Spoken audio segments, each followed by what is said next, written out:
దగ దగ దగ మెరిచిపోయే డైమండ్ నెక్లెస్లు, హారాలు, ఇవన్నీ మీరు చూసే ఉంటారు కదా. మా చేతుల్లో ఉన్న బ్యాంగిల్స్ చూడండి. వీటి ప్రైస్ కూడా మీకు చెప్పేస్తాను, ఈచ్ వన్ ఎంత అవుతుందో. అసలు దీని గురించి ఒకసారి చెప్పు రుదులా. ఇవి వచ్చేసి ఇవన్నీ మనకి lab grown diamonds sir. Okay అంటే మ్యాన్ మేడ్ డైమండ్స్. ఓకే మనం సర్టిఫికేషన్ కూడా ఐజే సర్టిఫికేషన్ ల్యాబ్ గ్రోన్స్తో ఇస్తాము. ఓకే.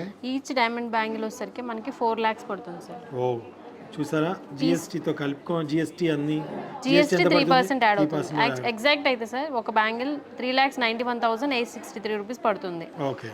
దీని మీద ఒక 3% జిఎస్టీ యాడ్ అవుతుంది. సో చూసారండి, మీకు ఎవరైనా సరే డైమండ్ బ్యాంగిల్స్ కావాలనుకునే వారికి నేను క్లియర్గా ప్రైస్తో సహా చెప్తున్నాను. దాదాపు ఈ 4 అయితే మాత్రం మనకి 16 లక్షల్లో వచ్చేస్తాయండి, 16 lakhsలో వచ్చేస్తాయి. సో ఎవరైనా సరే తీసుకోవాలనుకుంటే మాత్రం తెలుసుకుంటారు కదా, అందుకని నేను ఇలా చూపించడం జరిగింది. నచ్చితే మీ ఫ్రెండ్స్ అండ్ ఫ్యామిలీ వాళ్ళకి షేర్ చేయండి. Thank you so much. అలాగే నెంబర్ ఇస్తున్నానండి, వాట్సాప్ ద్వారా క్లిప్ని పంపించేసి ఆన్లైన్లో పర్చేస్ చేసుకోండి. Thank you.